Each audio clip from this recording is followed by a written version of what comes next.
ओम शांति। 30 नवंबर 1970 बाबा के अव्यक्त मधुर महावाक्य। मुरली का टाइटल है वर्कर्स की वंडरफुल सर्कस। बाबा कहे, मास्टर सर्वशक्तिमान बने हो। यह जो ग्रुप अधर कुमारों का है, यह सभी मास्टर सर्वशक्तिमान बने हुए हैं या बनने के लिए आए हैं। जो समझते हैं बनने के लिए आए हैं वह हाथ उठाएं, बाकी जो बने हुए हैं वह सामने आए। बाबा कहे, जब मास्टर सर्वशक्तिमान हैं तो पास ही पास हैं, कभी फेल नहीं होते, कभी भी किस बात में फेल नहीं होते। अच्छा भला का फीलिंग आती है। निमित्त बनी हुई टीचर से सर्टिफिकेट मिला है कि फीलिंग प्रूफ हैं। वर्तमान समय के अनुसार यह बातें कोई मामूली नहीं हैं। वर्तमान पुरुषार्थ के प्रमाण मामूली बात भी महान गिनी जाती है। समझा जैसे जितना बड़ा आदमी जितना अधिक धनवान होता है, उतना छोटा सा बुरा कर्म व गलती का छोटा सा एक पैसे का दंड भी उसके लिए बहुत बड़ा होता है। तो इस रीति वर्तमान समय मामूली भी महान की लिस्ट में गिना जाता है। मास्टर सर्वशक्तिमान अर्थात फीलिंग से परे, सभी बातों में फुल, नॉलेज फुल, सभी शब्दों के पिछाड़ी में फुल आता है। तो जितना फुल बनते जाएंगे उतना फीलिंग का फ्लो व फ्लू यह खत्म हो जाएगा। फ्लोलेस को फुल कहा जाता है। सभी मास्टर सर्वशक्तिमान हो। जिन्होंने हाथ नहीं उठाया है वे भी मास्टर सर्वशक्तिमान हैं, क्योंकि सर्वशक्तिमान बाप को अपना बना लिया है। सर्वशक्तिमान बाप को सर्व संबंध से अपना बनाया है। यही मास्टर सर्वशक्तिमान की शक्ति है। तो सर्वशक्तिमान को सर्व संबंध से अपना बनाया है। जब इतना बड़े से बड़ा प्रत्यक्ष प्रमाण है, फिर क्यों नहीं अपने को जानते और मानते हो। यह प्रत्यक्ष प्रमाण सदैव सामने रहे तो मायाजीत बहुत सरल रीति बन सकते हो। समझा। जब सर्व संबंध एक साथ जुट गए तो और बात रही ही क्या। जब कुछ रहता ही नहीं तो बुद्धि जाएगी कहाँ। अगर बुद्धि इधर उधर जाती है तो सिद्ध होता है कि सर्व संबंध एक के साथ नहीं जोड़े हैं। जोड़ने की निशानी है अनेकों से टूट जाना। कोई ठिकाना ही नहीं तो बुद्धि कहाँ जाएगी। और सभी ठिकाने टूट जाते हैं, एक से जुट जाता है।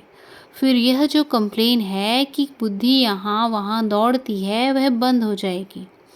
अच्छा, यह जो ग्रुप समझते हैं हम भट्टी में आए हैं, जबकि भट्टी में हैं ही, फिर विशेष रूप से क्यों आए हो। या कहो भट्टी में तो हैं, लेकिन बैटरी कहाँ तक चार्ज हुई है वह वेरीफाई या चेकिंग कराने आए हैं। चार्ज कराने आए हो व चेकिंग कराने आए हो। बच्चों ने कहा दोनों। बाबा कहे, हैं तो सभी वैल्यूएबल सर्विसेबल वर्कर्स ग्रुप। इस ग्रुप का टाइटल तो सुन लिया ना। यह टाइटल सुनकर सभी खुश हो रहे हैं, परंतु इसमें लेकिन भी है, यह लक्ष्य भी है। यह लक्ष्य से बताते हैं कि आगे के लिए भट्टी से समान बनकर जाएंगे। वर्कर्स ग्रुप, लेकिन वर्कर्स के बदले कभी कभी क्या करते हो मालूम है। बाप दादा वतन से वर्कर्स का एक्शन देखते हैं जो यह करते हैं। कभी कभी बहुत विचित्र सर्कस करते हैं। जैसे सर्कस में भिन्न भिन्न एक्ट दिखाते हैं ना, वैसे यह भी अपनी अपनी सर्कस दिखाते हैं। उस सर्कस में क्या क्या पार्ट बजाते हैं वह देखने योग्य होता है कि कभी कभी वर्कर्स अपना विकराल रूप दिखा देते हैं।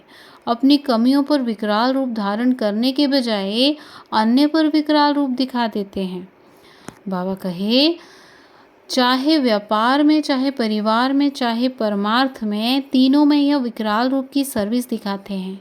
कभी कभी फिर दूसरी सर्कस व्यर्थ संकल्प के झूले में झूलने की दिखाते हैं। वास्तव में झूला झूलना है अतीन्द्रिय सुख का, लेकिन झूलते हैं व्यर्थ संकल्पों का। तीसरी सर्कस कौन सी दिखाते हैं। स्थिति बदली करने की सर्कस दिखाते हैं। रूप और स्थिति बदलने का पाठ मेजॉरिटी दिखाते हैं। तो वतन में बैठकर बाप दादा वर्कर्स ग्रुप की यह सर्कस देखते हैं। पुरुषार्थी बहुत अच्छे हैं, लेकिन पुरुषार्थ करते करते कहाँ कहाँ पुरुषार्थ अच्छा करने के बाद प्रारब्ध यहाँ ही भोगने की इच्छा रखते हैं। तो इच्छा भी है, अच्छा भी है, लेकिन प्रारब्ध जमा करनी है। लेकिन कहाँ कहाँ अपने पुरुषार्थ की प्रारब्ध को यहाँ भोगने की इच्छा से जमा होने में कमी कर देते हैं। समझा? तो इस बात को खत्म करके जाना है। प्रारब्ध की इच्छा को खत्म कर फिर अच्छा पुरुषार्थ करो। इच्छा के बजाय अच्छा शब्द याद रखना। समझा? इच्छा स्वच्छता को खत्म कर देती है और स्वच्छता के बजाय सोचता बन जाते हैं। यह है वर्तमान रिजल्ट। वर्कर्स का अर्थ है और कर्ता ना कि सोचता। बाप दादा जानते हैं यह उम्मीदवार रत्नों का ग्रुप है। उम्मीदवार भी हो, हिम्मतवान भी हो, सिर्फ एक बात ऐड करनी है, सहन शक्तिवान बनना है। फिर उम्मीदवार से सफलता मूर्त बन जाएंगे। समझा? अभी उम्मीदवार मूर्त हो, यह एक बात ऐड करने से सफलता मूर्त बन जाएंगे। संपूर्णता के समीपता की निशानी है सफलता। जितना जितना अपने को सफलता मूर्त देखते जाओ, उतना समझो संपूर्णता के नज़दीक हैं। यह ग्रुप सफलता मूर्त बनने के लिए कौन सा स्लोगन सामने रखेंगे? स्लोगन यह है, प्योरिटी ही संगम युग की प्रॉस्पेरिटी है। यह है स्लोगन। प्योरिटी की कितना विस्तार है? प्योरिटी कौन सी और किस युक्तियों से धारण कर सकते हो, इन टॉपिक्स पर टीचर्स क्लास कराएंगी। बाप दादा सिर्फ टॉपिक दे रहे हैं, प्योरिटी के विस्तार को समझना है। संपूर्ण प्योरिटी किसको कहा जाता है? तो प्योरिटी ही प्रॉस्पेरिटी है। यह है इस ग्रुप का श्रेष्ठ स्लोगन। समाप्ति के समय संपूर्णता की परीक्षा लेंगे। पेपर के क्वेश्चन पहले से ही बता देते हैं, फिर तो पास होना सहज है ना। संपूर्णता क्या होती है, उसकी मुख्य 4 बातों का पेपर लेंगे। कौन सी 4 बातें, यह नहीं बताएंगे। अच्छा, ओम शांति। ओम शांति।